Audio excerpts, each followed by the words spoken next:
qaybaha kala duwan ee muruqmaalka dekedda magaalada Berbera ka hawlgala ayaa gadood la hortagay guriga madaxda shirkadda DP World ee maamusha dekedda Berbera ay ka degan yihiin magaalada waxaana shaqaalaha muruqmaalka ee dekedda Berbera gadoodkoodaasi ay la hortageen ujeedadiisu ahayd kadib markii muddo 8 cisho ah hakad ku yimid lacagtii sida maalinlaha ahayd ay uga qaadan jireen dekedda magaalada Berbera marka ay shaqeeyaan lacagahaasi ayaa waxa la sheegay in ay shirkaddu soo shubi weyday muddadaasi 8 cisho ah lamana garanayo sababaha dib u dhacaasi keenay lacagtaasi shaqaalaha muruqmaalka ee ka hawlgala dekedda magaalada Berbera ayaa ah shaqaale ka duwan shaqaalaha kale ee xafiisyada fadhiistay iyagoo ka hawlgala dekedda magaalada Berbera shaqaalaha muruqmaalku waa qaar si maalin loo joogto ah lacagaha marka ay u shaqeeyaan uga qaata dekedda Berbera halka shaqaalaha xafiisyaduna ay mushaharaad iyo gunooyin ku qaataan marka ay bishu dhamaato lacagtooda gudoomiyaha muruqmaalka Ciise Cali oo Star TV wax ka weydiiyay sababta keentay in ay guriga madaxda shirkadda DP World hor yimaadaan ayaa waxa uu xusay in ay keentay markay cid ay uga ashkatoodaan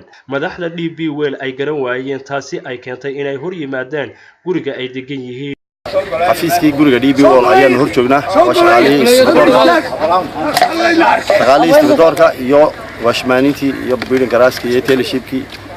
waxaan halkan keenay lacagtii dadku ay mushaharaadii meesha ka qaadanayeen oo ballankeedu ahaa inaan 4 ka qaadano iyo 4 labaad bay maraysaa cid looga ashkatoodan la waloway gurigiina hoostu ka xidhanayaa annagiina waa naga furi waay cid aan wixii shaqada nagula jiray DP World ka shaqeynayay staffka DP World kamid ahaa oo aanu sheegnay arrinka waxba kama bedelin waana ninka xisaabiya halkan ku jira lacagtiina waa haystaa jeegan waa haystaa cid aan uga ashkatoodan weyn tabadna dadka saarteed dadka waxa keenay ka soo saaray godkoodii inuu lacagtoodii haysto oo sidii lagu ballamay aw diiday maalin walba sidoo doona u yeelo afkiisana uga yiri meeshan waa laga iibiyay meesha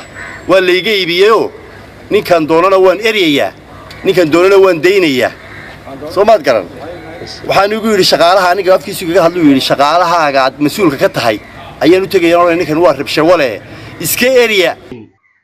shirkadda DP World ayaa muddo ku dhawaad 4 bilood waxa ay maamulaysaa dekedda magaalada Berbera iyadoo oo khilaafka mar walba soo kala gala iyaga muruqmaalka dekedda Berbera uu isa soo tarayo iyagoo muruqmaalka hore TV-yada uga hadlay oo sheegay inaanu jirin wax heshiis ah oo iyaga iyo madaxda shirkadda DP World u dhaxeeya aanu jirin arrintaasi oo aad mooday inay xukuumadda Somaliland ee ku wareejisay shirkaddaasi DP World dekedda magaalada Berbera in badan ay ka gaabisay taasina ay salka ku hayso khilaafaadka iyo muranada isa soo taraya ee mar walba dibadda u soo baxaya Mubarak Nirig Star TV Berbera